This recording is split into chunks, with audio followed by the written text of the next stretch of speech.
इस बात से बिल्कुल भी इनकार नहीं किया जा सकता कि परिवार में लड़की के पैदा होते ही उसे शादी का सही मतलब सिखा दिया जाता है। मुझे भी बचपन से यही सिखाया गया था कि शादी एक पवित्र बंधन है जिसे हर कीमत पर संजोकर रखना चाहिए। शायद ऐसा इसलिए भी क्योंकि मेरे माता पिता और भाई बहनों की मैरिड लाइफ बहुत ज़्यादा खुशहाल थी।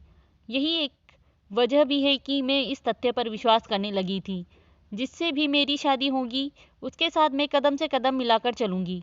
लेकिन मेरे साथ ऐसा नहीं हुआ। समय के साथ मुझे समझ आया कि कैसे हम दूसरों की खुशियों की परवाह करते हुए खुद की खुशी को दांव पर लगा देते हैं। दरअसल जब मेरी शादी हुई थी तो उस समय मैं केवल 26 साल की थी। अपनी शादी को लेकर मैं बहुत ज़्यादा एक्साइटेड थी। ऐसा इसलिए क्योंकि मुझे यकीन था कि मेरे माता पिता की तरह मेरा वैवाहिक जीवन भी काफ़ी अच्छा होगा। उन्होंने मेरे लिए एकदम सही इंसान चुना होगा जो मुझे हमेशा खुश रखेगा। लेकिन मैं नहीं जानती थी कि मेरी किस्मत में कुछ और ही लिखा था। शादी से पहले मैं अपने होने वाले पति से एक से दो बार ही मिली थी। वह काफ़ी शर्मीला और शिष्ट था। उसे देखकर मुझे यही लगा कि वह मेरे लिए एकदम परफेक्ट है। मैं अपने फैसले से काफ़ी ज़्यादा संतुष्ट थी।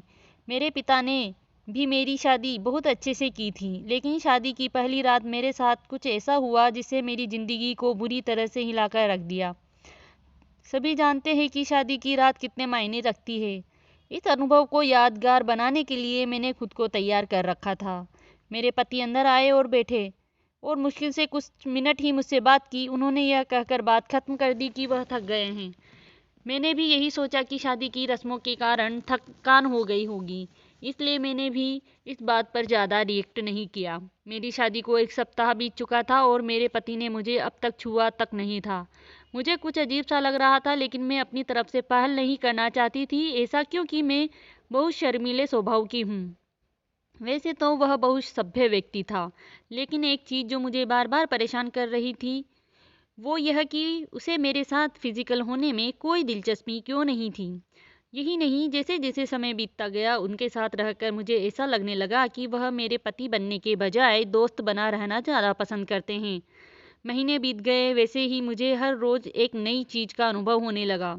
लेकिन अब भी हमारे बीच न्यू कपल वाली फीलिंग नहीं थी। ऐसा लग रहा था कि शादी करना और इसे बनाए रखना उनकी मजबूरी बन गई थी।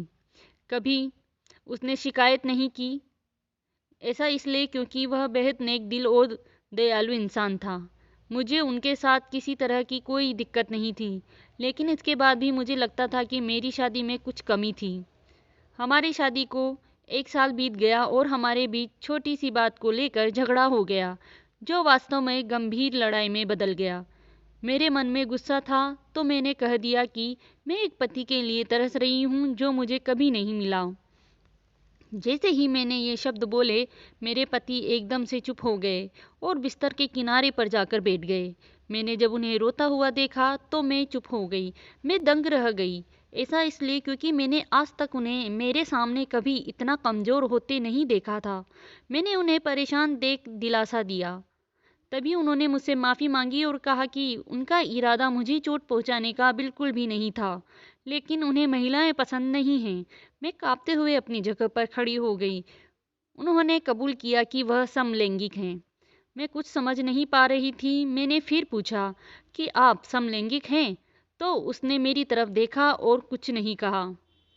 मैं यही सोच रही थी कि मेरी शादी बस एक दिखावा थी। मैं बिस्तर पर चुपचाप लेट गई और हकीकत से भागने के लिए सोने की कोशिश करने लगी। लेकिन मैं अच्छे से जानती थी कि यह सपना नहीं है। मेरे पति पुरुषों को पसंद करते हैं, मुझे यह बात हर हालत में स्वीकारनी थी। लेकिन इस दौरान मेरी अपनी खुशी का क्या? मैंने अपनी खुशी की परवाह न किए बगैर उनके साथ जीवन भर शादी का ढोंग रचाने का फैसला किया। हालांकि मुझे धोखा देने के लिए उन्होंने मुझसे माफ़ी मांगी।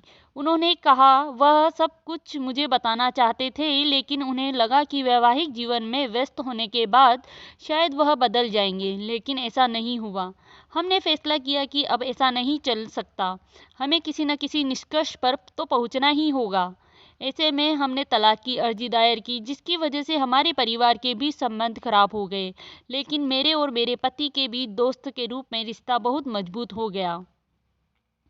मैंने उन्हें समझा और उनकी भावनाओं की कदर की। वह चाहते थे कि मुझे एक ऐसा व्यक्ति मिले जिसके साथ मैं हमेशा खुश रहूं। हमारा यह एक कदम उन बंधनों से मुक्त करने के लिए ज़रूरी था जो हमें दुखी और अधूरा शादी से जोड़े रखना चाहते थे।